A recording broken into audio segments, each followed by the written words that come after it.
Hello and welcome to episode 5 now of Two Burns Cinema Club. Hello Ewan, how are you? I'm good, thank you. I'm good, yeah.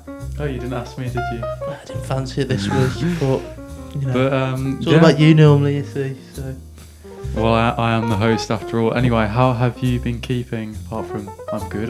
It's a podcast. Why don't you indulge? So you've got the wool stuff on there. Yeah, retro wool stuff. Ready for Fat to Fit tonight? Fat to fit. Yeah. Little plug. But yeah, we've been good. We did something quite film orientated the other day, didn't we? We went to Harry Potter World. Yeah, maybe we touch on that first. To be fair. Thought it would be something good to talk about because it's quite impressive, isn't it? Really, the whole place. Yeah, I mean, we got in for free. Shout out to sponsor of the Julie podcast, you see. Shout out to Julie Green who works there. Mm-hmm. But yeah, we got in and it's good. To be honest, it was better than I expected. I don't think you were. I've been before, but I went ages ago, and I was only there like an hour, so we kind of got rushed around. But I don't think you were expecting it to be as good as it is. I don't think. No, I think like I guess I knew it was like a studio. I just didn't think it like you just sort of expect like big warehouses and like a few props, but it's properly like put together, isn't it? And yeah. I mean, is it a lot of money if you go in just to visit there? But I can understand why it's quite expensive. I think it probably is justifiable though for the price. I'd say. Yeah. I had one. I had a butter beer as well, didn't I? Yeah. How was that? It was actually I didn't have like one of the normal ones. You had like it looks like a frozen, more of like a slushy thing, but it's really good. Is the normal one warm then? No, it's not warm, but it's just. It's like a Guinness. I think I don't really like it. Well, a lot of people describe it as like an iron brew. It's the best way to describe it. It's a fizzy drink. Yeah, it's fizzy. Okay. I don't think they do any kind of alcoholic one. Yeah, you'd think. I thought it'd be alcoholic. Is it I supposed thought to be everyone- alcoholic when it's in the shit in in the show? Yeah, in the film? Oh God, I was We're not at the show Harry Potter yet. because Hermione gets drunk at one point in one of the films. That's true. Yeah. Yeah. I remember they were like sort of carrying her home. I actually just finished Harry Potter last night. Like the first time I've watched all the movies. And yeah, I thought... So you know when we went, did you not watch the last film? No, Ever? ever. That's kind of mad. Why is that mad? I don't know, I feel like it took you a long time. Came out in 2012, and you went. You probably got it spoiled there. To be fair, it was spoiled a bit, but it didn't like stick with me exactly what happened like until you actually see it. And the last, I'd say the Deathly Hallows episode. Well, this is how I'd sort of break it down for the whole series. First 1 to 3 is sort of just like getting in that world, isn't it? Yeah. Although later on 2 becomes quite an important movie, I think, doesn't it? The Chambers of Secret, Yeah, because you go back the to Horcrux thing. 3 is a very good film, isn't it? It's probably the best standalone People say film. It's like the most cinematic, isn't it? In the franchise, yeah. And like if you went to rewatch one, I'd say that's a pretty good one to rewatch, isn't it? I feel like I've watched that one the most though. Yeah. Because now if I was going to stick one on now, I'd probably stick on the Goblet of Fire. Yeah. Because I think what 3 has is also a bit of a standalone story in its way, isn't it? It's all about Sirius Black. It's about then you get obviously at the end revelation of, can't remember his name, but the rat person helping Dumbledore. And Scabbers. It's all sort of aiding towards an overall plot, but it's still quite a contained story. Yeah. I mean, they all are really. 4th one's pretty good. I actually quite like the 6th one. I thought that was quite good. I don't know. In terms of like, I thought it was alright. Yeah. I don't like it. It's all like I feel like it all gets very serious, and then it's all about teen romance. But at the same time, like it looks like it's like World War III's about to start. Yeah. But it's all they care about is teen romance. When's the romance in that? Because like Ron has the whole film like Ron's with that girl and all that. Yeah. The love true. potion, and then like Hermione's jealous and all that. Yeah, that's true. But they need to build that somewhere. Then Harry wants to get with Ginny. I will say that for the whole series, that comes out a bit of nowhere, doesn't it? That's why I don't like it, because it's not built up beforehand. It's hinted slightly, but it's nowhere developed. And in that film, it's just like straight off the bat, just like it's what a lot of the film's about, and then you got the last part of the film, which is a bit more like Her character herself is not really built up that well. Like Ginny as a character isn't No. really. I was saying, I came in when you were damage. watching it, and I was saying, I just think my character's just so bland. Like, Yeah. it doesn't make any sense why Harry actually likes this girl, because she's You just, don't really know anything about No, her. And nobody he's the does. main character. We should know yeah. what he knows And about in a way, her. it just feels random because it almost comes out of nowhere. The only time we see it is he gets jealous when like that bloke's kissing her in the pub. Mm. I mean, Hermione and Ron is built up quite well. I'd say. Like you can see that made coming. sense, didn't it? Yeah, it made sense and it works. But they obviously had a lot more time on screen together to do that. But still, surely they could have put Ginny in a bit more. Neville Longbottom and Luna had more, play than them two did. Fucking hell. I don't think they had much either. But that's not supposed to be like something that's really developed. But anyway, the last hour of the last one was really good. Mm. Like the way it all comes together with like Snape and Dumbledore. It's a bit of Avengers Endgame, isn't it? I was thinking, I think it's better than that in terms of no, like. but you get what I mean. Like it's one well big battle written. at the end. Oh yeah, like the big battle. It's definitely giving big final And, like, sequence. Warwick Davis comes in and knights the team. He's like the Captain America. I see.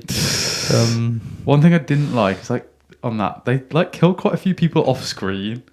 Like Yeah. Remus died and you don't even see it. And I didn't like that. and he's a big character. Like you see his body. I suppose it's like, oh, here's the destruction. I don't think there was enough time to cover that. Saying that, it's actually one of the shortest. It is the shortest film. Really? Yeah, The I'm last pretty one? sure. Yeah, pretty sure. But that's because they made Two, I the guess. last book into 2 films. Yeah. But I mean, I think might be wrong. I think it's the Order of the Phoenix. It's like 850-page book. It's the longest book. That was one film. to be honest, they're all quite long films. Yeah. Like even this, like the Chamber of Secrets. I think that's the longest one, or one of the longest one. It's like, and that's supposed to be more of a definitely kids film, and it's quite long, really. Yeah, that's true. Which, But going surprising. back to the last one, I thought it was brilliant how like it all came together with Snape and Dumbledore. It's like I thought. To be fair, I was thinking J.K. Rowling is a bit of a genius because like the way it's all came together. For me, when do you think she realised that? What book do you reckon? Well, apparently that she knew that about Snape the whole time. From the first book, she thought she was going to do that. Because I guarantee from the first couple books or whatever, she wasn't completely sure on how she's going to end this. She probably didn't even know how many books maybe she did know she was going to write. I'm sure she said somewhere she knew she was going to write this amount of books or knew it was going to go somewhere. But yeah, I thought... Because I saw something that apparently there's only a few people that actually knew that happened. And that was Daniel Radcliffe and I think David Yates. That before she'd written the last books, right, yeah. they knew about it so they could kind of... which do it in the films before. Yeah. Right, okay. So you can kind of almost... Well, I think the last book was released in 2007, Deathly Hallows, and then obviously the film didn't come out to 2012, and they were still making them through them. I think the first 3 had been written by the first movie came out or something like that. It's quite interesting the fact it was still being written. Yeah, I didn't even realise. I suppose it makes sense, doesn't it? It does make sense, but like I just can't like imagine like I don't know, like Lord of the Rings was getting written while the films were being made, and like, I know That's true. I know Game of Thrones that's like that. Like some of them were still being written by the time they were coming around. But when you look back in it, because I guess when you're younger, you don't really. I never really thought about it like that. But Yeah. I just assumed they were all written and they were all just out. But Yeah. I think again, it's a franchise of like a very good story but no one great film maybe apart from the third one. But the way the whole story comes together, the 7 films, it makes a lot more sense as a big franchise than a lot of franchises out there. I'm not sure about the big Potterheads. You know, What do you mean? Like the really diehard Harry Potter fans. What do you mean? I just think that some of them are a bit. I get it in a dunno. way. I guess it's. We'll get onto it now because this sort of covers our first question we're going to talk about in this episode. That I think the most impressive thing about Harry Potter is the world itself rather than the story. The world that is managed to create, put on screen, put on paper. It's so imaginative and different to anything else. Yeah. And the level of like immersion within that is just, I think the world building is the most impressive thing. And that sort of takes us on to our first question. We're going to try and do some more sort of hypothetical, opinion-based questions in episodes going forward. And this episode, we're sort of just talking about opinions and films, sort of just a waffle episode, a bit of really, because you're not supposed to say that as an it's just waffle. It's just pure waffle. It's good waffle. It's good waffle. Waffles are good. To be fair, waffles come in many different forms. Potato waffles are fucking good.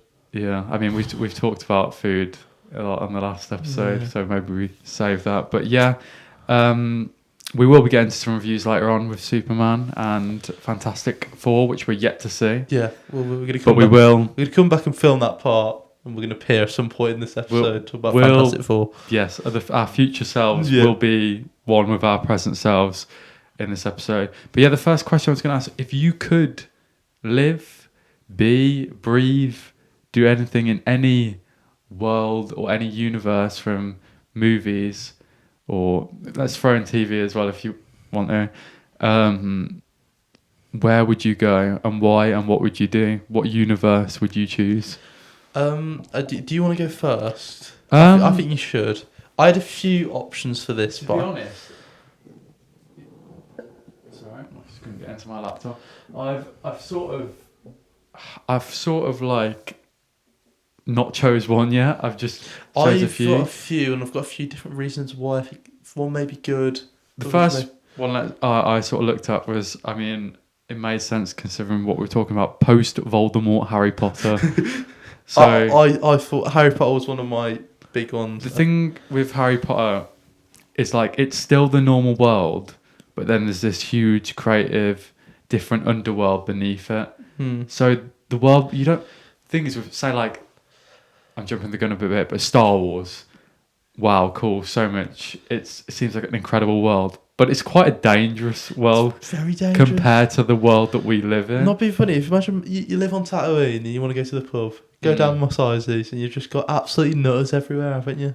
Yeah, I mean, a life on Naboo seems pretty peaceful. Yeah, I know, but then the Droid Federation army just if you want a life on Naboo, you may as well just go to Lake Como in Italy. But then there's also there's a lot of just bad stuff in like slavery and all that in Star Wars. Like, yeah, I mean, as cool as the world is, as amazing as it is, Harry Potter, I'm saying post Voldemort because we've got past the evil lord that's the Nazi kind of ruler. Yeah, that's been above us. That will they come back? Won't they? And it's sort of just like, it's different, but it's still grounded in the real world, and it feels safe. It's a school, like, but it's still so magical different. What's the pension like after you get out of school? You got to get into everyday life. You got to get a job. Yeah, but what did Harry Potter do? Worked in the Ministry of Magic. Yeah, he was like because this is from that cursed child. I think it's called an aura, which means like they got rid of like the old Death Eaters, so they'd hunt them down or something. But I think didn't they mention that in the film at one point? I don't know. I think there's like, what do you plan to do after college or whatever? Yeah, like a careers day kind of vibe. And I think they all become auras. All of them. Doesn't apparently Hermione becomes the head of the Ministry of Magic? Doesn't surprise me. Yeah, because there's the play, isn't there? I haven't seen it, but I've heard a bit about it. I'd actually like to see it now. I would, but I'm not massive. I don't really like theatre, to be honest. That's fair enough. But yeah, I think Harry Potter is a grounded world. It's like we're not changing too much to the point where it feels dangerous, but it's mystical and it's different. Can I go through some that you definitely don't want to live in? Go on then, yeah. Gotham. Yeah. Any Gotham, really. Probably. It's like living in Birmingham, really. Well, it is, yeah. You'd probably get... To be fair, at least Batman's there to save you, but even Batman isn't perfect. He might beat you up. Yeah. MCU New York. Yeah. We've always got a problem every few years. I wouldn't want to be a construction worker in New York. Construction worker in... At least you got business. Don't they? Isn't that sort of the plot of Spider-Man Homecoming, the first one? Yeah, they like take away because he was part of the cleanup crew or whatever. Yeah. What is it? Vulture's character, and so he's sort of resentful. But then they take his job away because they work like it's like high level like alien stuff, but then they get loads left over or whatever.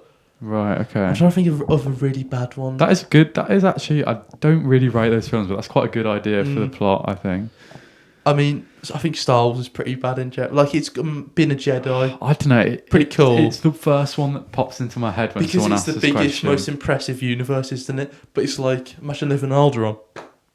True. You've blown up, aren't you? You're gone, aren't you? Imagine living on the Death Star. That's no way to live, isn't it? As a cleaner or something. Exactly. But the one that kind of... Tatooine would be hot, to be fair. 2 suns. Free? It's free. It's free, isn't it? I don't know. But for me, the one I thought, I was thinking, Lord of the Rings. But I was like, is that great? Nah, come on. But then I thought, the Shire lifestyle. Yeah, true. Imagine you and the boys going down, what's the pub called? Drinking with the boys, the Dragon or something? The Dragon's Head or whatever it's called. Going down there. The leaky cauldron. Having a few bevies. And then you waltz back into your hole in the ground. And you just do that every day. It does seem like quite a nice and peaceful life. Nothing goes wrong for the hobbits. You might go on an adventure every few years. Don't know about any of the bad things, do they? Yeah. You live for quite a while. I mean, for me, it sounds pretty good. Would you sort of stay in the Shire? Or would you travel about a bit like Bilbo? I'd maybe travel a bit, but you wouldn't, you don't want to go to Mordor. That's the original Lord of the Rings, it's kind of this dystopian Mordor, and then you've got all that kind of... But, like, after the events of Lord of the Rings, living in Hobbiton...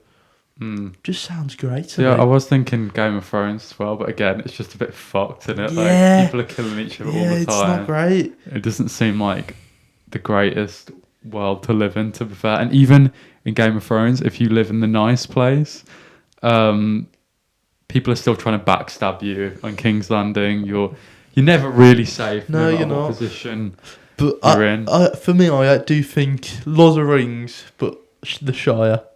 For me, I think that's probably one of the best kind of universes I guess you can live in. What else is that? Fast and Furious. It's barely Avatar. Yeah, but it's all kicking off at the moment, there, isn't it? Like, what do you mean? Well, it's just like I can't remember what happened in the last one. Like, the way of there's the water. the guy with the scar, and he's not very happy with everyone. But it'd be all right. But then also, like, the reason they have to go to Pandora... Is it Pandora? Yeah. It's because it's like overpopulation back on Earth, isn't it? True. So they have to... Just trying to get rid of everyone. How about a different take? How about, like, Pixar films? Like, how about Toy Story? Watch being a toy? Yeah. Yeah, it's just a bit boring, though, isn't it? Yeah, I guess I know he likes to be played, Played with. You want to be played with, Andy, play with me or whatever. But it's just like, after a bit of time, he's only going to do it for a few years, really, isn't he? And after that, he's going to get bored. He's going to go get an Xbox or a PlayStation. How about The Incredibles? Maybe some kind of X-Men universe when you got a few mutants rocking about and like. Yeah, we've seen that go sort of bad as well. People use the mutants. Yeah, experiment them a lot of racism really and stuff like that. It's just, yeah. I mean, it makes you realise that our world's quite okay compared to some of the other worlds. Yeah, because they all have magical things that draw you in, but bad things as well. Yeah, but we have bad things as well. True. Basically, just no magic. No world is good. But I'd happily say Gotham is definitely the worst.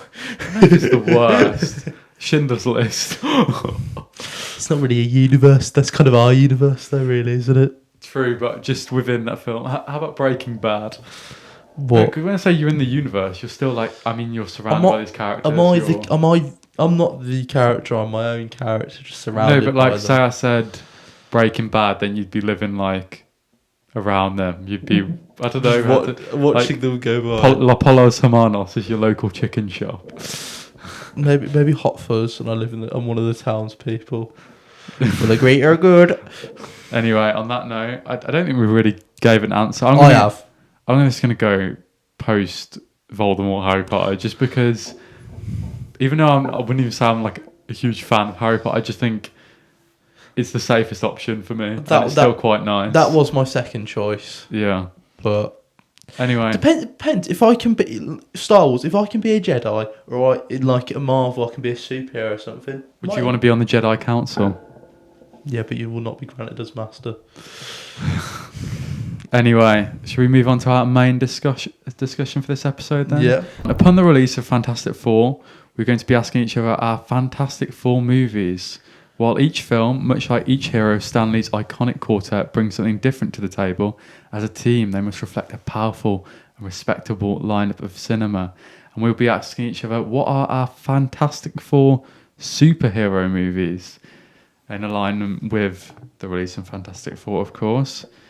Anyway, Ewan, before we get on to what we chose for our 4 movies, it's basically a letterboxed rip-off, but superhero movies. So it's on topic. How did you find the task? Did you find it difficult, easy? I found it actually quite difficult because I feel like, for me, I don't know whether we're doing on this kind of what they're like as a film or the kind of cultural significance of what some of these films have done. Yeah. So, for example, when you've got stuff like Iron Man, which have kickstarted the MCU and kind of set that ball rolling, but then you've got stuff like X-Men, the first one, and like Spider-Man, which kind of set this kind of era of like superhero films can be good and can be cool.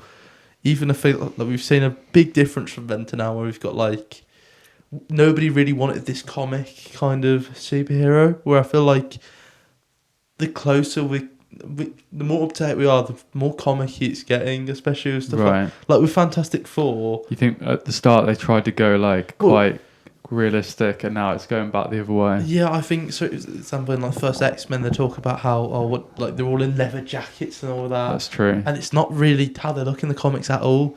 And there's a line in it. It's like, what do you expect me to wear yellow spandex? Yeah, but then you look at Deadpool and Wolverine. Look at the costume he's got on there. And then I think, especially with Fantastic Four coming out, I think we've definitely gone back to this.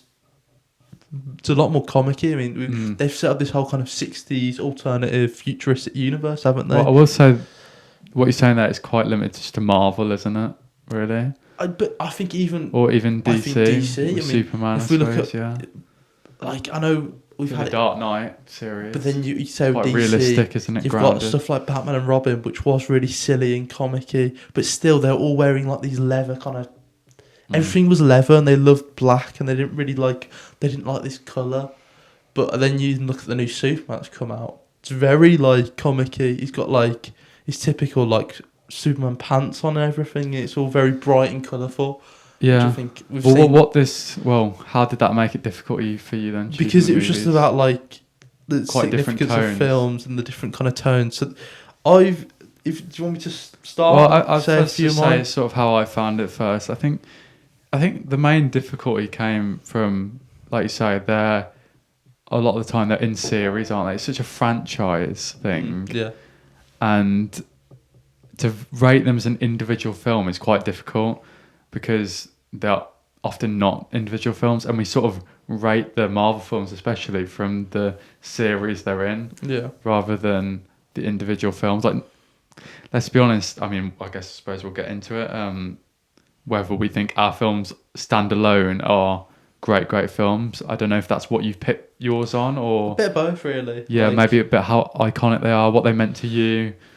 Yeah, you want to kick us off with what? We'll do one at a time. So I think we'll both have this one on there. I can already see on your screen. Yeah. Dark Knight. I think it probably is one of the best superhero films ever. But to be honest, people have spoke about it enough. It's very much the obvious choice for. Yeah, I mean, it's spoke about as one of the best films, let alone one of the best superhero films, isn't it? Obviously, Christopher Nolan, and it's very much. Well, there's obviously a trilogy there. I think we can agree it's the best in the trilogy. But I'd say even with this kind of the trilogy of Batman films, they're all very standalone, aren't they? They don't follow this universe. I mean, we never have had many returning characters. We had Scarecrow return in the second one and the third one actually. Yeah. But he was the only kind of character that kept coming back. But in terms of villains, you mean? Yeah, but we had a different villain, like a standalone villain in each film. Like we had the Joker in the second one, who is it's the most iconic kind of villain performance, isn't it? Yeah, obviously Heath Ledger getting the Oscar for that, and then unfortunately passing away. Which I think getting an Oscar for a superhero film is quite impressive, if you ask me, because that doesn't happen, does it? Oh well, in terms of our growing up, seeing what we've seen. We can't imagine someone winning an Oscar from a Marvel film or a superhero film now, can you? No. But from that, it was very different. again, this was pre Iron Man, wasn't it? Or maybe the same year. Dark Knight was the same year. But like the trilogy had started before that. Yeah. And superhero films were different. I mean, we had Spider-Man, which was sort of similar to comics, which had X-Men. But this was very much... I know you said X-Men wasn't that similar, but compared to like Dark Knight, compared to Batmans of the past, the 90s, and they were a lot more comic-y. This was very much a grounded story, wasn't it? That felt real. New York felt like Gotham felt like New York. It felt like a real city. The thing is, the only thing I don't like about the whole Christopher Nolan Batman universe is in the first film it's really Gothamized, isn't it? And everything looks like it looks like its own city. And they kind of just keep going away from that each film, and it's just Chicago. I'm pretty sure in the last two films. Is it?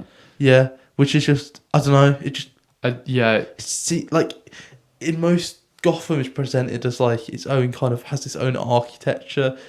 Yeah, I get that. I also think that was another way just to make it seem like a normal more grounded, isn't it? And it's a bit more like the whole point of those films. Were it's like if Batman did exist, then it would be like that was more the actual reality of it, I think. I mean, you look at the Robert Pattinson Batman, Gotham looks really good in that, doesn't it? That's very, very much how you'd imagine. But that's how I think Gotham should look. Gotham to be. Yeah.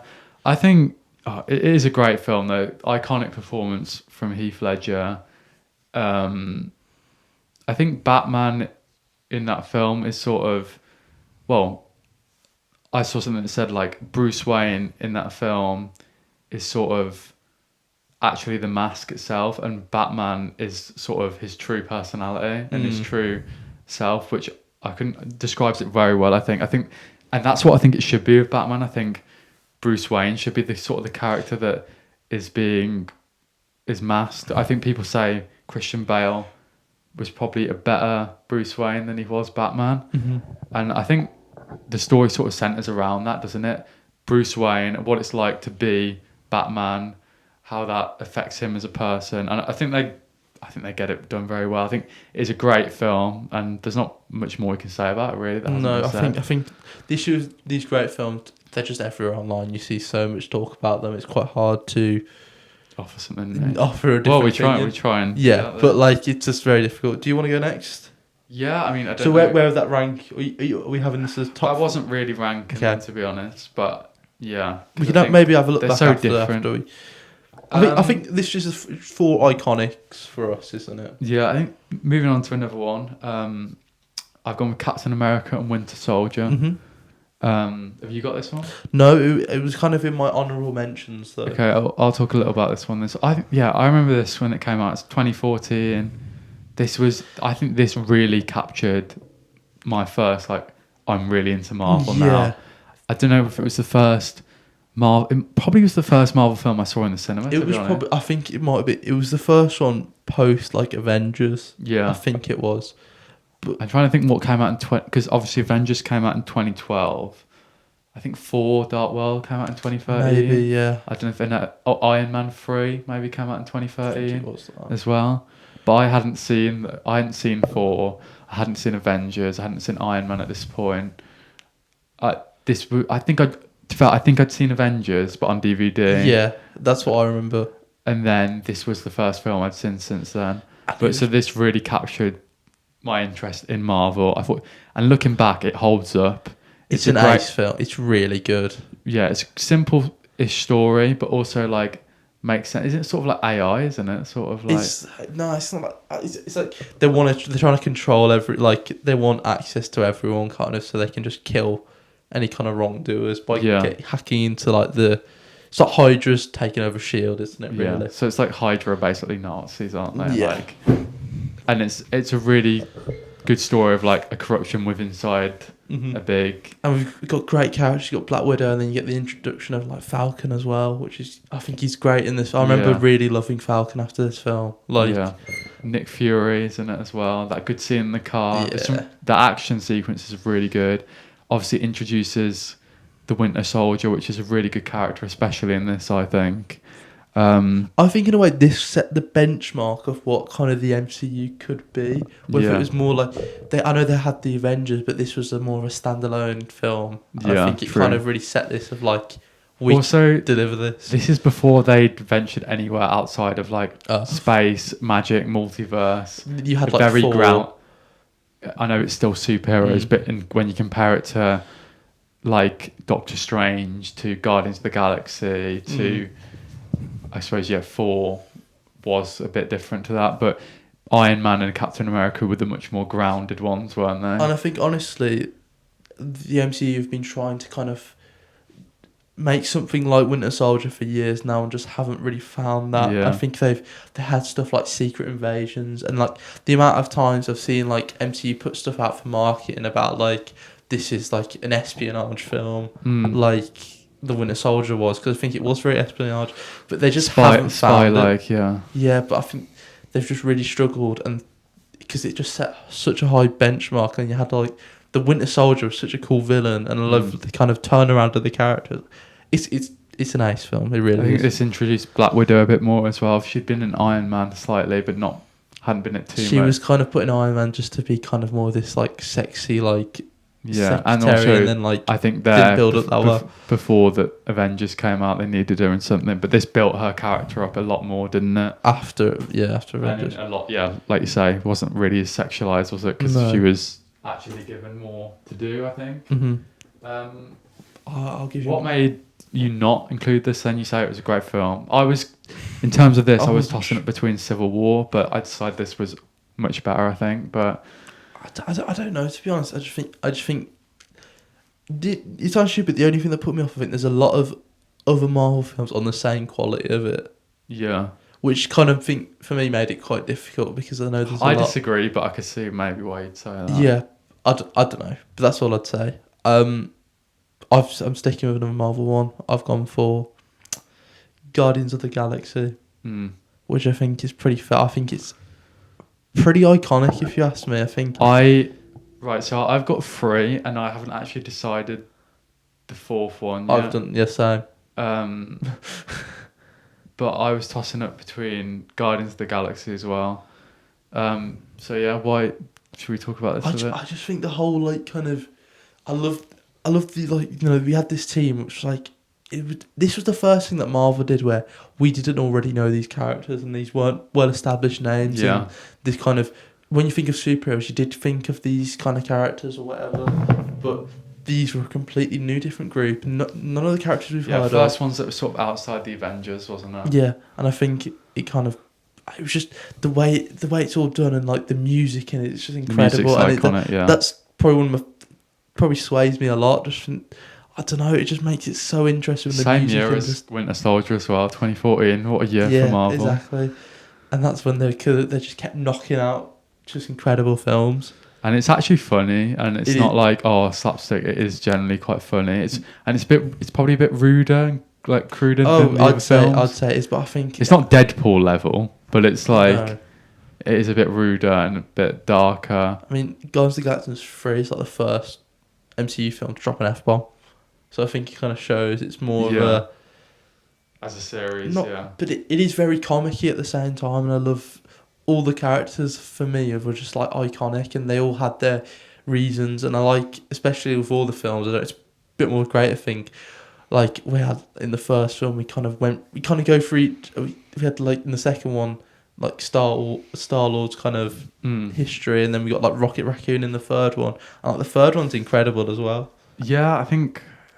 Again, because it's the third one, you don't think about it maybe too much. It's the best trilogy within the MCU, definitely. Yeah, I think it's hard to look past it really as a film, and I think I'll put it in as well. To be honest, just that first one, is the first one the best out of them, or maybe it's just it stands out more iconic because it's people the really like the second one as well, which I'm not as keen on, but I still like it.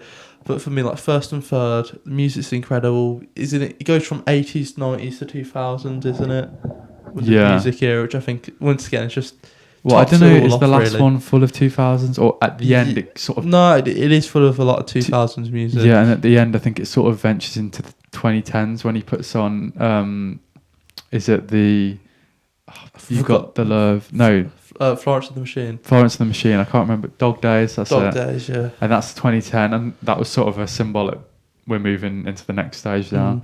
But yeah, I think the Guardians of the Galaxy is going to come back, or at least Star-Lord is. I don't know if I don't think we'll ever see Dave Bautista back as Drax in the MCU. No. From what he said, and like I know the cast had a very when James Gunn was kind of getting cancelled and he got fired by Disney. The cast very much stood by him. And oh really? They said they weren't going to do it. Why was he fired? I know it's a bit it was from he did some tweets like years ago, which he'd already apologised for. Right. But they just brought him back up. He got fired. Then he went to do Suicide Squad with DC. Yeah, which did well. He did Suicide Squad, did he? Yeah. Not the second one though. Yeah, which was quite good. Which is really good. So they were like, okay, we're gonna have you back to do this last one. Then it's worked out well for him in the end, to be honest. How would you compare that Suicide Squad then? You haven't put that in your list, have you? No. But what puts that Guardians Galaxy over that? Do you think because it felt like a bit of a copy of it? They were quite similar, weren't they? But I think the characters for me, I think they're just some great performances. Which there is some good performances in Suicide Squad as well. And it is a very similar film. Yeah. But it's not quite as good as it, I don't think. Yeah, and then the next one, my fourth one, now would be, I've gone with Incredibles. Have you got this on your list? I nearly put this in there.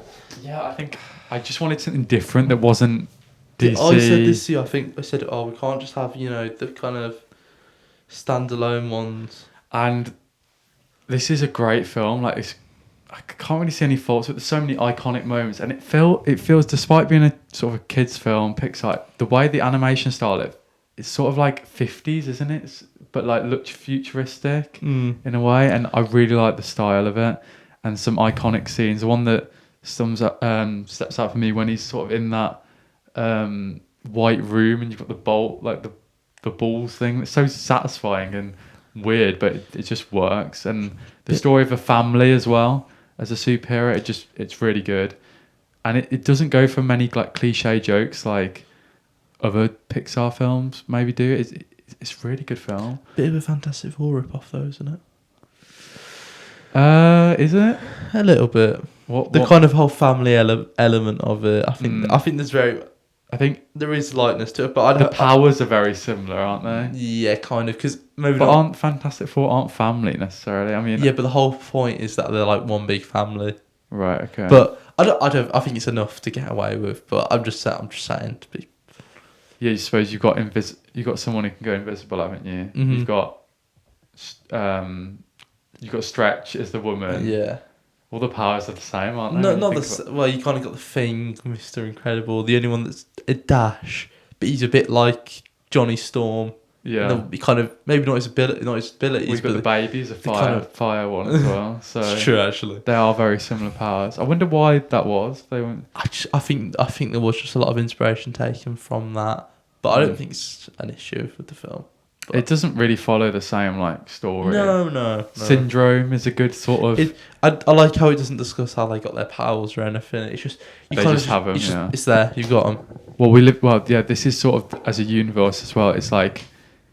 It's quite a lot of superheroes, isn't there? But they're also they're not treated that well, are they? No, superheroes. Like different stuff happens, which leads them to it's like I feel like we've seen that in a lot of films, like superhero films. It's like superheroes aren't actually that good because they damage property and they've killed people, and like we had that with like Civil War as well, and that kind of explored that. And that, don't know, it's just Incredibles does that well. I think. And the style is very, very good. I didn't really like Incredibles 2. No. But I don't think you can really beat the first one. It's so iconic. I remember watching it. I actually didn't mind it. Well, since I've watched it back, I really don't like it at all. Those big, like, ball things as well. With the, pretty iconic. Pretty iconic. That some really iconic, like, don't know, things. Just like how things look in it. The style itself is just very iconic. Like Syndrome as well, even I like his story when he's Frozone as well. Like the line that pops into my head. Honey, where's my super suit? That of course. And when Syndrome's at the start. He's like a little kid, and he's like, "Fly home, buddy." So he's looking up at the poster, is it? Or whatever. It's such a good it's a bit stupid, but it's such a good little origin. Bon voyage. It's such a good little origin story. This makes me want to watch it right now. Yeah, it is making me. How many have you said now? I've only said 2. 2, yeah. But I'm really not sure now. I'm looking back. I've put a few down. I'm not sure. The next one I've got is Deadpool 2. Is this nailed on for you? Yeah, it's pretty. I think Deadpool it's 2. Interesting. I mean, Deadpool 2 or Deadpool 1, I think they're both quite similar quality, but I think Deadpool 2 is really good. And I think, I don't know, we see this kind of different look on a superhero film with these Deadpool, a bit more cruder. And I mean, if we look at X-Men Origins, how Deadpool was treated into like this, he'd literally made so he couldn't speak. Right, yeah. I know it was annoying, shut his mouth up, but like, they just completely butchered that character. And I'm glad kind of Ryan Reynolds got this opportunity to redo the character, I think it will serve its purpose now. Why Deadpool 2 over Deadpool 1? For me, I just remember a lot more happening in Deadpool 2. I think it's funnier as a film. I like how there's more characters as well. He's kind of on his own, but then I love Josh Brolin's character. I can't remember what his name is now. But the Deadpool series didn't quite do it for me. I think they're quite good, but I don't again feel like that connection like I do with these films for some reason. It doesn't. To me, like if someone's like, you want to stick a superhero film on, these 4 that I picked, I'd stick on. Like Winter Soldier, I'd stick on any time. Incredibles would be great. Dark Knight. I don't really have the. I think maybe it's a bit more. You've got to be in the mood for it. Maybe, yeah. I think, but then why would you also choose it over the newest one? Then did you like that one? I did like that one, but I think it was also at the same time. It's not as strong as a story, but it was cool to have. That's Deadpool. It was funny. It's funny. It is really funny, but for me, it's just the story isn't as strong. Yeah. Because it's just a bit. It's just done to serve a purpose of having Deadpool and Wolverine together in the same film. I get why they did it. Yeah. Where like he has to experience death and like loss in the second one when his wife dies, and it's kind of. It's not a more emotional. Well, it is more emotional, but he has actually purpose, and he literally the whole point of it is he just wants to kill himself. He gives up on life, kind of. He's also got the I can't remember his name, but the kid. Yeah. He's sort of so he's got that feeling of like caring. It's a lot more emotional. I can see why that is. That considered the best one of the series. Surely the second or the first one. I think a lot of people. I know. Like I love Deadpool and Wolverine. I loved it as going to the cinema and watching experience. But I don't know if I'd whack it back on now. Yeah. Because I just think it's not as tight story. Yeah, it's like for example, Spider-Man. No Way Home. Yeah, it's great cinema. It's great cinema experience. But like when you go home and watch, I've watched it since, and it's like there's literally audible gaps between, like cheer gaps between each moment. Yeah, which is just like rewatchability isn't there. Wait, so what? When you've watched it on DVD? Oh well, like as in Disney Plus, whatever you've seen. There's a gap. But there's which is like, for example, I don't know when like Andrew Garfield comes through the portal. Spoilers. He kind of just like he stands there for a second, like looking around. Like it's literally given because in cinemas people cheered. Which is great to go watch the cinema and you see these iconic, characters you grew up watching. But when you're watching it back, it's just like. I don't know. It's just. What am I supposed to cheer now? Yeah, it's just me in my living room, just popcorn everywhere. To me, that was I thought that at the time. I thought like this is a good experience, but is it a really, really good film? I don't know. But like Deadpool and Wolverine has its great moments, like the opening scene and all that. We should talk about the Guardians of the Galaxy, also a great opening scene. And speak about that. Yeah. But that's also great. But there's great moments in it, but at the same time, it's just done to serve a purpose of having them together, which I think we will see. I honestly think we'll see Deadpool as like almost like this new kind of Stan Lee role, right? Making appearances in films. Oh, you think? I think that's really something we could see. Do you think there'd be a fourth Deadpool now? Well, technically, it's not a third one. Is it not? Because apparently they might be doing a new Deadpool and Wolverine. A second? Yeah, so technically Deadpool and Wolverine might be its own franchise. Because if they bring out a new one, it's technically not Deadpool 3. I did like in that film the relationship between them. They bounced off each other very well, nice. And it worked. I do think it's probably better than we're giving it credit for. And I do think overall, even though it's a bit messy, I think overall those 3 films are quite good. All of them are quite solid, aren't they? Okay, yeah, I'll do my last one now. Yeah. I'm just saying this. I'm really not sure. Right, okay. I want to put next. Well, tell me what are the two you're... I've got a few honourable mentions. So X2. Right, yeah. Because I think it's the best kind of that age X-Men film. But I'm kind of on a toss-up between X-Men First Class and X-Men Days of Future Past. Right, so I did consider X-Men First Class. I just think I really like the cast of that. Like, I like the vibe of it. I like the era it's set. I like how it kind of ties into like a real world event that happened. Yeah. I think I like James McAvoy as Charles Xavier. Yeah, he's really good. He's really good in that. And Michael Fassbender is good.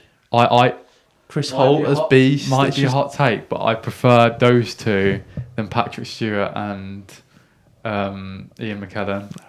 No. I know they're both great. It's not that's not fair to say that though, because it's completely like. I know it's different. The whole point they're meant to be more mentory and like. Yeah. I don't know. I can see why. I get what you mean. They are great at what they do, but I don't think they could have done that. Yeah, I did remember now that was the one that I was tossing up between with Guardians of the Galaxy, X-Men First Class, or Guardians of the Galaxy. If you're going to pick one out of Days of Future Past and First Class, I'd probably pick First Class. Yeah, I think I'm going to have to say the same as well. I think Days of Future Past is considered the better one, isn't it? But I think that's also because people... But to me... I think Wolverine in that one, though. Is First Class the one where they end up on the beach at the end and that's when he loses his leg? Yeah. Yeah. Days of Future Past, again, it's got that thing where it's like time travel and stuff. Yeah. And to me, I do like time travel in movies, but I feel like I've seen it done so many times now, it's getting a bit tired. I know they did it before Marvel did it, before Avengers did it. But again, it makes plots more. I don't like time, like just time jumping, because it just makes it too easy for writers. Yeah. Like it's. I will say in that First Class as well, Kevin Bacon is actually quite good. He's good in it as well. Like he's speaking German and stuff like that, and yeah, he's really good in it. The villain in the Days of Future Past is Peter Ding. Yeah, Peter Dinklage. Yeah, I do like First Class more. I'd also like to. I was going to say First Class. I'd like to put an honourable mention in for the new Superman as well, because I enjoyed it. I just think it's such a fun film. Yeah. Like it's just so enjoyable and it's just fun, and like I keep seeing memes about me just walking down the street just picking up litter, because it just makes you feel good and feel like you should be doing more. Picking up litter? Yeah, because people are saying like, oh, I'm in my Superman era, so like just trying to be good and help people. Okay, well that's a good segue, to be honest, to move on. So what are your four, just to clarify? So maybe say a four and then one honourable mention. My four would be Batman, Dark Knight. Yeah, Dark Knight, yeah. Guardians of the Galaxy, first one. Deadpool 2, and X-Men First Class. It's probably, to be honest, it's probably not all my favourites, but I think I've tried to get a wide spread of lots of different films. So give me one honourable mention as well then. I think we'll put the new Superman in there. As an honourable mention? Yeah, just because I just really enjoyed it. I thought it was just fun. And then maybe like Winter Soldier, that would go in there. And maybe like something like Endgame is just a cinematic kind of experience. But not as a film. Choosing a cinematic experience, I'd choose Endgame over No Way Home. Yeah. Mine would be The Dark Knight, Incredibles, The Winter Soldier, Guardians of the Galaxy, and then... you know what? I might actually have to put First Class in instead of Guardians of the Galaxy. Really? No, I'm not having that. Guardians of the Galaxy, great. Okay, we'll go Guardians of the Galaxy, and then my honourable mention, if it was 5, I'd be picking First Class. So we'll go first Class as my honourable mention. But anyway, yeah, as you say, that completes our Fantastic Four sort of series, and we'll return to Fantastic Four in a bit. But you talked about it slightly earlier. Superman. Seems like a good way to move on from our Fantastic Four. We'll return to them later. Yeah. But you saw Superman recently. I'm yet to see it. What did you think? I thought it was great. Really? I think he's the perfect Superman. I just think he's fantastic. I think it's quite bold to cast quite not unknown, but He hasn't been in loads. He hasn't been in a lot. I've seen him like he hasn't had any big main roles, but apparently he's in something called Pearl, and James Gunn watched him in that, and he thought he'd be a great Superman. That is quite a big film. Quite watched. I see it's quite high on like Letterboxd and stuff like that. Yeah, but he's great. He meets this kind of Clark Kent, kind of bit more nerdy and awkward character, and then he just plays this kind of really impressive Superman. He's just so kind, and he's just trying his best. And there's loads of great monologues of him talking like, my greatest superpower is like I'm human, and I feel like stuff like this, and like it's like Homelander though. I've been loving the Homelander edits. Like, so is he like just a really good person? Is that sort of yeah, but like he makes mistakes, and there's got to be some kind like the thing with me for Superman as Superman as a whole is like he's almost too perfect. Yeah, but like, yeah. I've always thought that, but I love that this film is. All I would say about the film, it's a bit all over the place. There's a lot happening. The way it starts on it, I honestly thought when I watched about 10 minutes of it, and I thought it was gonna go back in time. Really? And say go back a day earlier or something, because it feels you like didn't know what was going on. No, it just feels like you're thrown right into the middle of it. But I'm just expecting at some point to go.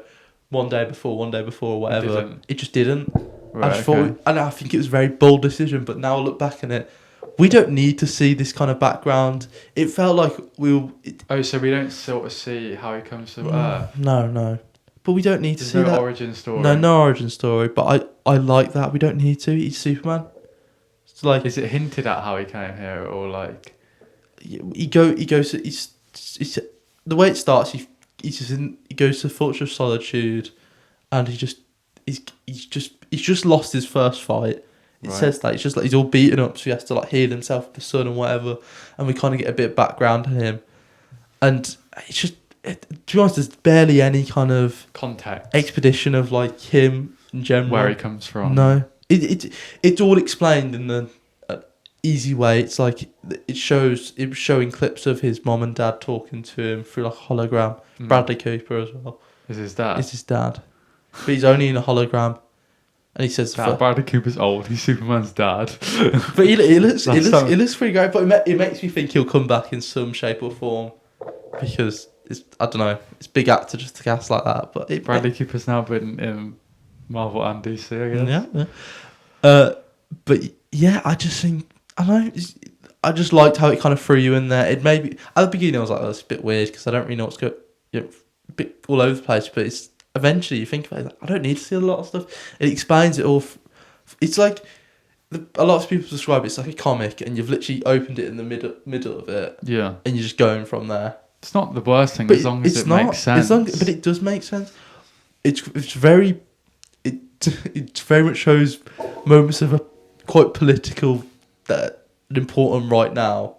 It's I don't know if you've seen it, but it's a country backed by kind of the US, right? And corporations attack a small country in somewhere in like the Middle East kind of. So there's two made up countries. This kind of prime minister getting backed by Lex Luthor's corporation to kind of rage war with this other country, which is very much, and this country it's just people, no army or whatever. So it's very much like. Is kryptonite involved? The dog. His weakness. Yeah. Which is so there's the dog as well, Crypto. He's not in the Man of Steel ones, is he? No, he's great because that's what I'm saying. The Man of Steel. People sucking off Zack Snyder and just love the bloke. I think he's like. I thought it was quite boring. It's like, but then they really heavily defend these films, and I like them. I enjoyed them, but I just think people have kind of took it a step too far. What are people saying they don't like this new one? Yeah, because it's not like Zack Snyder. Well, there is a bit of a cult following around Henry Cavill as well, isn't there? And I like Henry Cavill, but. I think he's like the best actor in the world. And he wasn't an amazing Superman. And it's just Dave Coulson. I can't remember. Sweat, whatever his name. But he's just. Yeah, it was what a Superman should be like. And I think Henry Cavill's a bit too bland. And I think that's what... No, but I think it's not his fault. I think he's made to be a bit more like... I would say the Clark Kent as well in really, Man of Steel. Yeah. It's just Superman with glasses. Yeah. I know that's sort of what it is. But in this one, it like roughs up his hair. He's got curly hair, and it kind of explains this whole thing of like, they're called hypno glasses. So for everyone who doesn't know, it changes his face.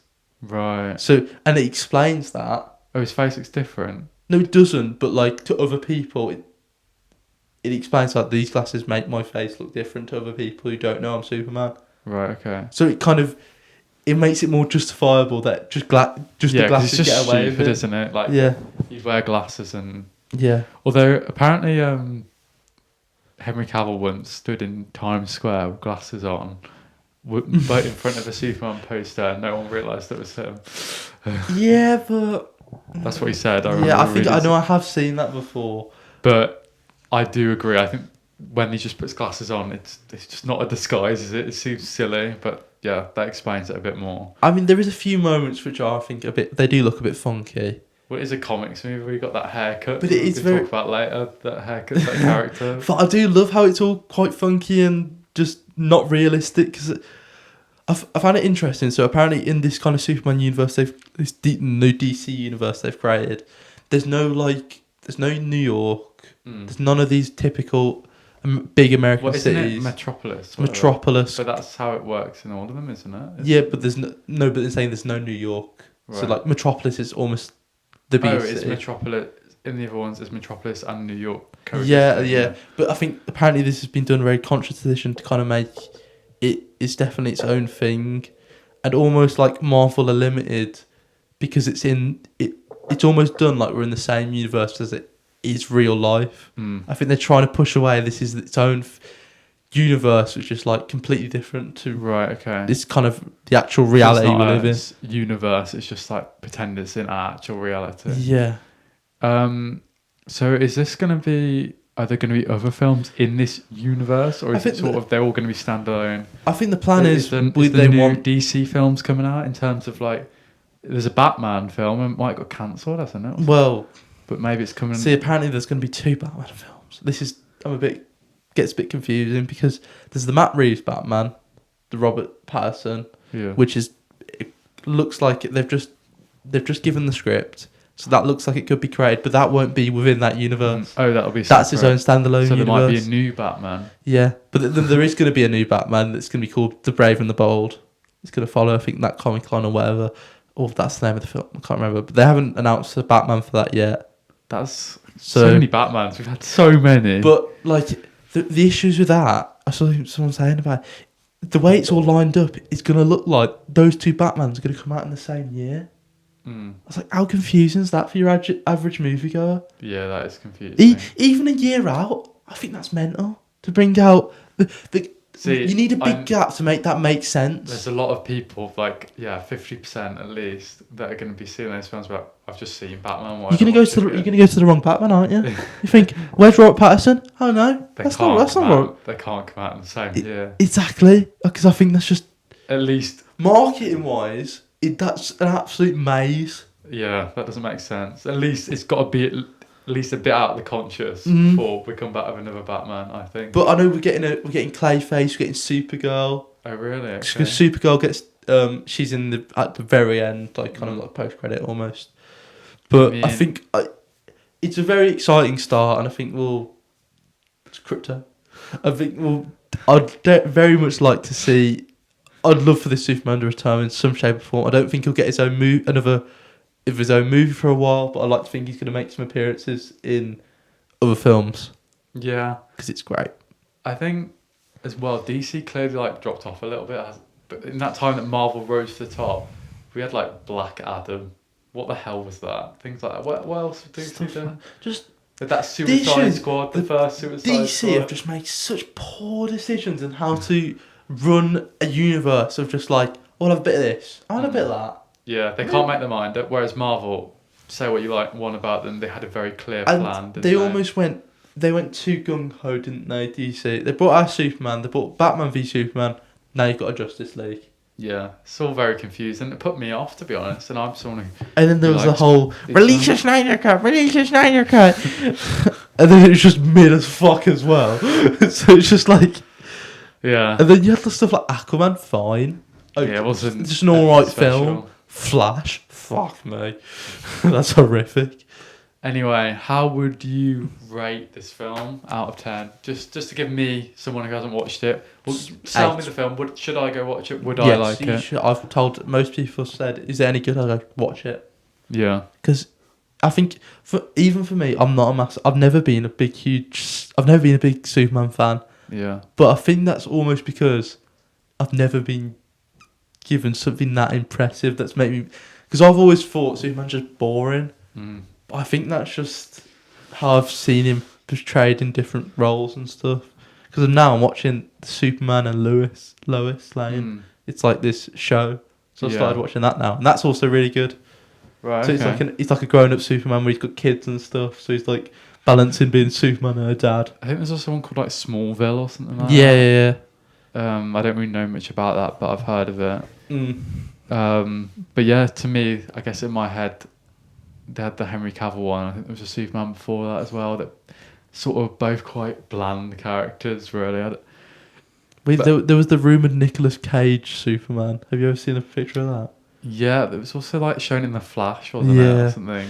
What wasn't shown in The Flash? That was another strange DC film that came out. Wild Decisions. Didn't that come out like... I was only like 2023. But they made that and then they decided to restart the universe and they were like, well, we've made it. We've got to kind of release it now. And then they had the whole controversy with Ezra Miller as well. Then for some reason, George Clooney, the fucker, pops up at the end of the film. Do you not remember that? No. He's in it. He's like... As what? Batman? It's Bruce Wayne.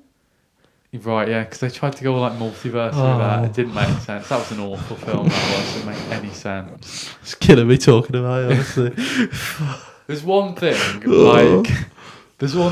putting loads of random cameos and like drops like that, but at least make it do something with it. At least make it make sense, and that didn't. But yeah, anyway, I'll have to watch Superman. Can we stop talking about it? I'll have to watch the new... It's going to make me flip out. We'll have to watch the new Superman when I get a chance. But obviously tomorrow we'll be watching Fantastic Four. So I don't know when I'll watch Superman. But yeah, that moves us on nicely to the future. We have not seen it as we speak now, but in the next few seconds we will have seen it and we will explain to you what we thought about it. Woo. We are fresh off watching Fantastic Four: The First Steps. Just saw it in the cinema. Opening day, I guess.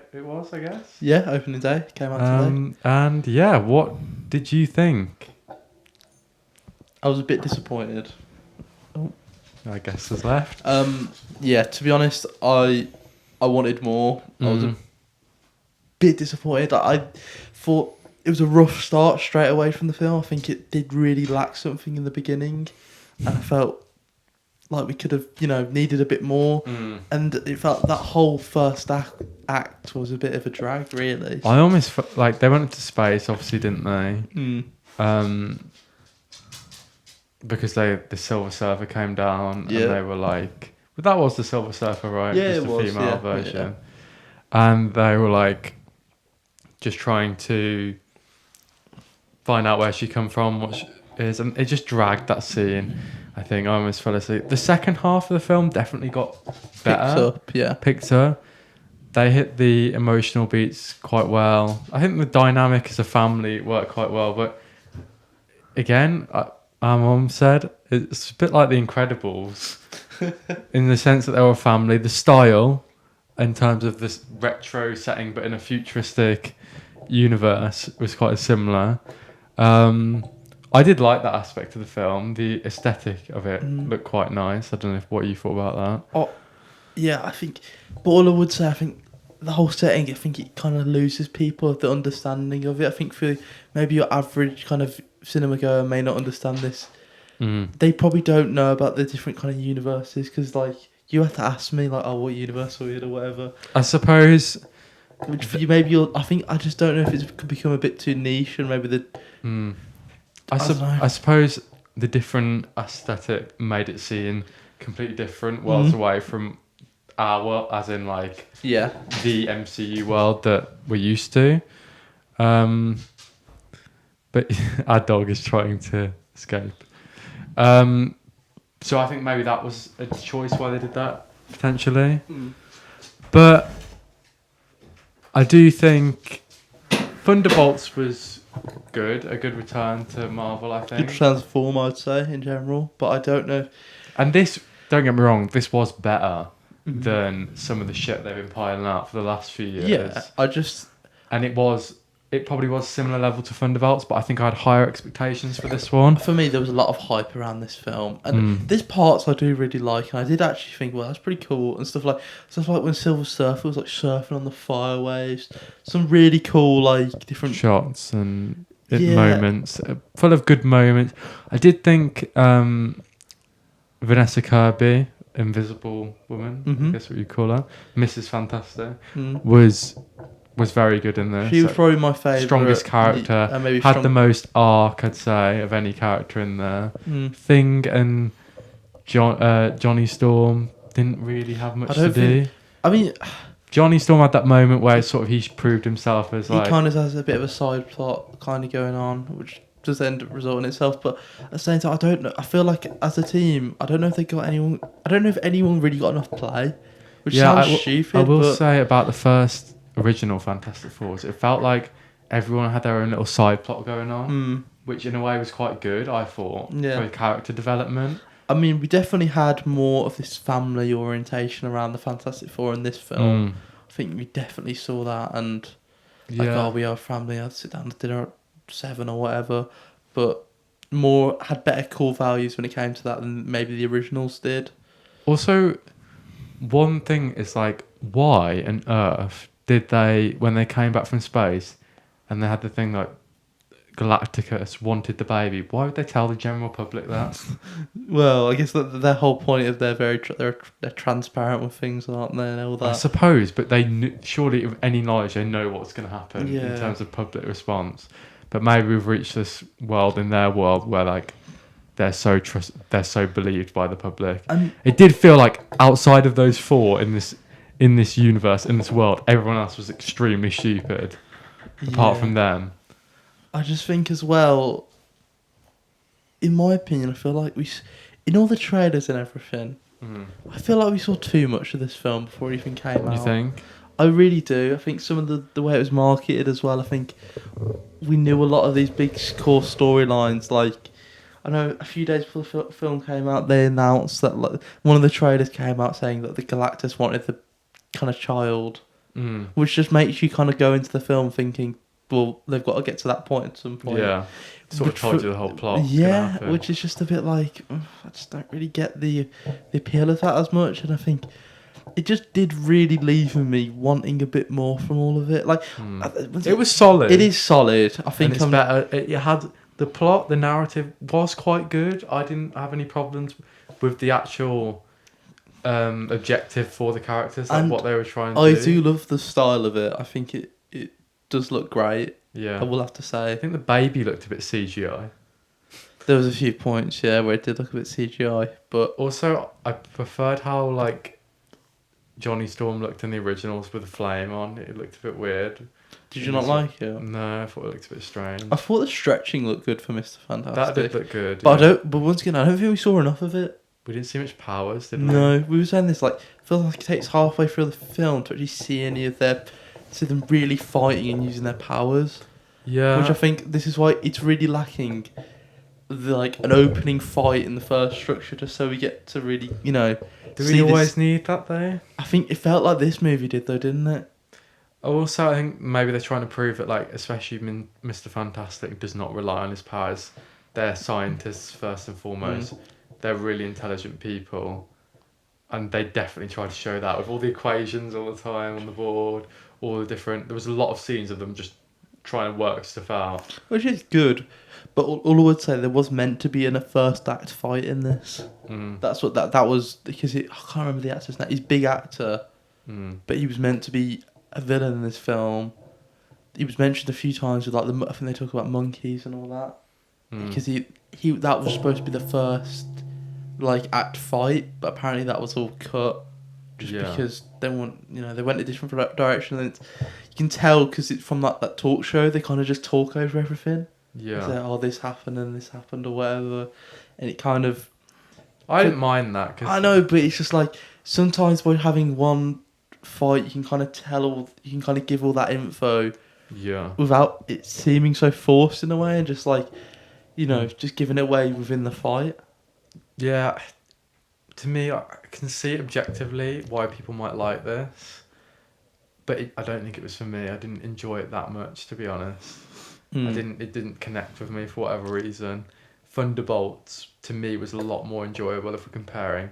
I think it's probably on the same level, but maybe I had more hopes for this one. Yeah, maybe. And it is better than. I would say I enjoyed Thunderbolts more. I think. But I suppose this leaves us a good point. Where do we go from here? Obviously, we had the end credit scene with Doctor Doom appearing. Maybe we were looking for a bit more there. I'd like to see Robbie Downey Jr.'s face. Robert Downey Jr.'s face. I think we should have seen something like that. But then that also makes you think, oh, is that Robert Downey Jr. even in that universe, or is it that a different Doctor Doom? The thing with all these multiverses and different universes, to me it minuses stakes. Like the stakes are always dwindled a bit when you've got all these universes going on. It never truly feels like we're fighting for one true purpose. For me, in my head, I was expecting something a lot bigger at the end. Something to be a bit more, a lot more hype, really. I think that's also because when we look at the schedule for these Marvel films, I mean... There's not a lot of... We were discussing this in our episode that will come out next, weren't we? About the films of the 2020s on the franchises, seeing where did Marvel go from here. So have a listen to that for more depth of that. But basically, we've got Spider-Man coming out, and that's not in a year. The thing is, that's not even banged on to come out because there's talks that might come out in between films. Yeah. So they still haven't definitely decided. I think it probably will come out before, but I feel like in a way they need to. Yeah. To maybe get some, because I don't know. I feel like that didn't hype me up for Doomsday, which I did really want to be. I was really expecting to be hyped and be like, oh, I think they're definitely going to bring some more fans in with this, just because Fantastic Four is a different look. Bring some fans back as well, I'm sure. At least, I think it felt very safe, didn't it? It did feel very safe. It does and it doesn't. I think for the whole kind of style and the kind of characters of what we got, but then the kind of story feels a bit more safe, maybe. Yeah. And it is a bit safe, but there once again there is elements I do like, and I don't want to just shit on the film because it was decent. I think we are a bit deflated, maybe. But I just think the standards that kind of I think we were all expecting, and like the hype. I think it's the hype that's got us, maybe. I mean, I was probably expecting more, but I didn't have too much hype for it. But yeah, it's like when you compare it to the other Fantastic Fours, it is probably better, isn't it? Let's be honest. But it's the best Fantastic Four movie. I'll say that's not. But that's not saying loads, is it? That's not saying much. And I did, on a whole, I did like all the casting. I wasn't sure about Pedro Pascal as Mr. Fantastic, to be honest. But I think I really like the guy in the original. I do think he was great, to be fair. But I just think that's because we see Pedro Pascal maybe as this different kind of actor now. But it felt like a weird casting. I don't know why. It just didn't. But I get it. I still like it. But it's just like I think probably stand out was Vanessa Kirby as her character for me. To have the most arc, the most going on. Joseph Quinn of Human Torch, pretty decent. Kind of got that kind of arrogant, kind of lover boy kind of style, but also being like he's probably a bit smarter in this one. Yeah, I mean. The Chris Evans one, he's next level kind of dick, and it doesn't really make sense because aren't they supposed to be like smart scientists? But he really doesn't come across that way in the first. Yeah, in that one, does he? The whole point, no, because he's a pilot. Right. Okay. That I think, but then like Thing, I liked. But once again, I feel like he should get more play, and Thing is probably one of the biggest members of the Fantastic Four, like comic wise, probably. More of a pull with that. I feel like he got a bit shoved on the side at moments, we got to. He was like, you know, he had his kind of romantic kind of interest at one point, but it just kind of didn't go anywhere. Well, I think, yeah. I don't know. What would you give it out of sort of 5 then? I was reading some of the reviews on Letterboxd. People seem to quite like it. I think. I'd like 3.7 out of 5. I'd probably give it 3 personally. I'd probably give it something like a 3.6, 3.5. Like, yeah, because I did enjoy it. I feel like I was expecting maybe something a bit different, but I still liked what I saw. Yeah. Just, I don't know. You got your prediction right about the Doctor Doom showing up. Yeah, can we not talk about that? Because I talk about it in the future. Right? Well, in the past actually. So. Well, I feel like I'm in different multiverses here. Yeah, we we're tying ourselves in knots really of different kind of. But yeah, as overall like the way Marvel's gone, I don't like that multiverse stuff. I don't know what you think about it. But I think we will have none of that after us. So I think all this is the start of the end for the beginning. Start of the end for the beginning. Yeah. So it's going to end. Well, like in a multiverse. This kind of multiverse thing's all going to end, and we're going to get put into a new world. We've got everyone's going to be recast or whatever, and we're going to have because now it's because they never owned all the characters, isn't it? They never what? Owned all the different. They didn't used to own Fantastic Four. They didn't own X-Men, and now they've got access. They can start afresh and put a whole new world of all the characters they own because they own everyone now. Yeah. But apart from Spider-Man, but they'll probably sort something out with that. But I mean, the main thing we're focused on here is the film in itself. Mm-hmm. Would we recommend to go watch it? I'd recommend to go watch it. Yeah. But I'd say watch Superman instead. Yeah, I still need to watch Superman, of course. But yeah, there are first thoughts on Fantastic Four, the first steps. And we're back. We're back in the past. Did we enjoy Fantastic Four? Who knows? What do you think? Give me 2 words. Give me 1 word. Do you reckon you liked it or not? Can I give you two words? Doctor Doom. Doctor Doom. What, you think there's going to be like he comes up in the end. Did I remember? I bet he does, doesn't he? He's going to be in the post credits. There's no way he's not in the post credits scene. He's going because they need to build hype. That builds hype. Okay, well, we've probably just spoke about it. We've already spent 15 minutes speaking about it anyway. I'm going to say 2 words. Pedro Pascal. Daddy. Anyway, yeah, we're almost at the end of the episode, but we're going to finish with something a bit more light-hearted now. We've done our reviews and our main discussion. We'll finish on a top 5 segment, something we're going to try and bring into the podcast a bit more this week. We're going to stay on theme with Superman, and Superman obviously saw one of the worst haircuts we've seen in cinema. Guy Gardner. You want to explain sort of who he was? Guy Gardner's he's one of the from the Green Lantern Corps, I guess. And he has one of the most horrific bowl cuts I think you'll ever see. Yeah. Was he a big part of this film? He's pretty big. Oh, really? He's part of the Justice Squad. Is his haircut mentioned at all as being bad? Yeah. Oh, so it is someone says you should get that bowl off your head or something. Right. Okay. So it is made. It's made like it's meant to be bad. I think, but it's fun. The thing with this is picking haircuts that aren't necessarily supposed to be bad. Do you know what I mean? Like, yeah. Like sometimes haircuts are bad in films, but there's a reason behind it. One I've picked to start with is also it also can mean that maybe it just doesn't fit the character. A few of mine just don't fit the character or the period at all. So we got Hawkeye in Endgame. Yeah, I've got this one as well. Mullet. It's bad. It's just sorry, Jeremy Renner, but it doesn't look great. He's in a bit of an emo era because his family have died. Definitely. And all that, and I think, to be fair, in that sense, it does make sense. Yeah, because we sort of see him when he's got. Does he have a haircut the whole movie? Yeah, he did. Yeah. Right. Okay. Well, is that in Endgame? Yeah. Yeah. Yeah. So his family have just sort of died, or at least by then he just thinks he has it, and he's sort of killing mercenaries and stuff like that. And we see him, and it does make sense to fair because it just shows him he's gone off the rails, and it fits that. So it's hard to say it doesn't fit what they're going for. It doesn't fit Hawkeye. Maybe it fixes this moment. There's one point he's in a vest and he's got the haircut, and I'm just like, nah, no. Sorry, Jeremy. The next one I've got is Javier Bardem, No Country for Old Men. Yeah, you got that one as well. See, I think it's Javier Bardem. He's actually quite good looking. Like, he looks like quite a... I think he's quite well chiseled, isn't That's what I mean. But you've seen him in this, which is the first thing I ever saw like a picture of him in.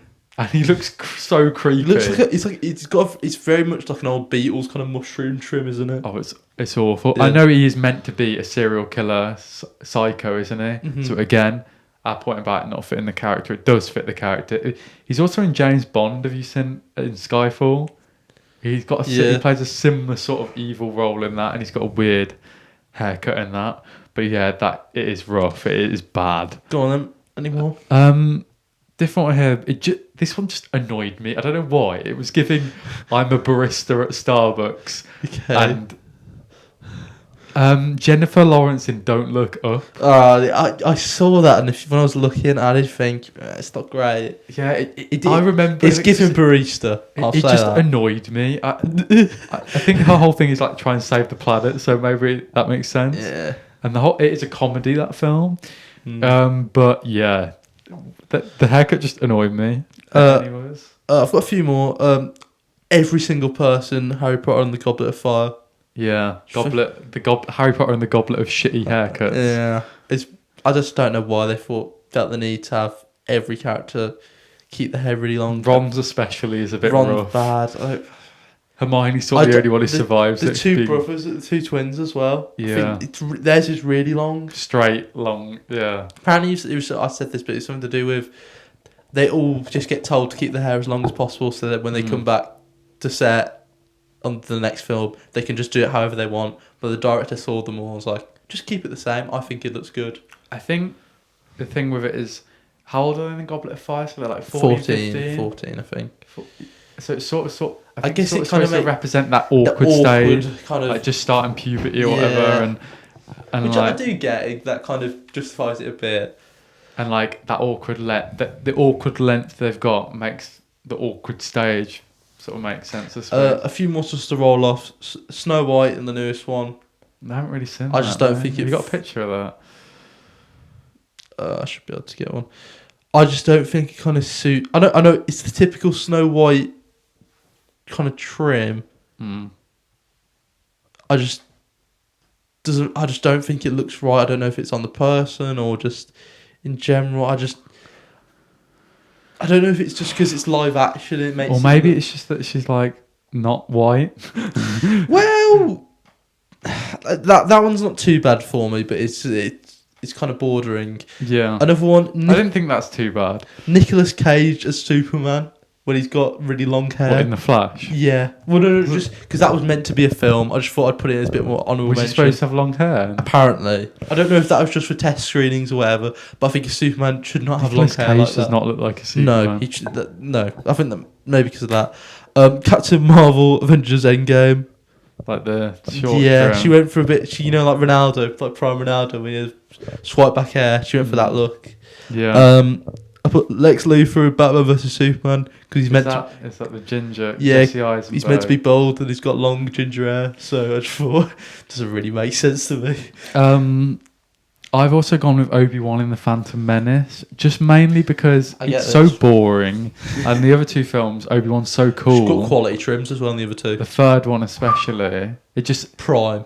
To fair, it's not even like he looks amazing. It just so suits his character, like the long hair, the beard.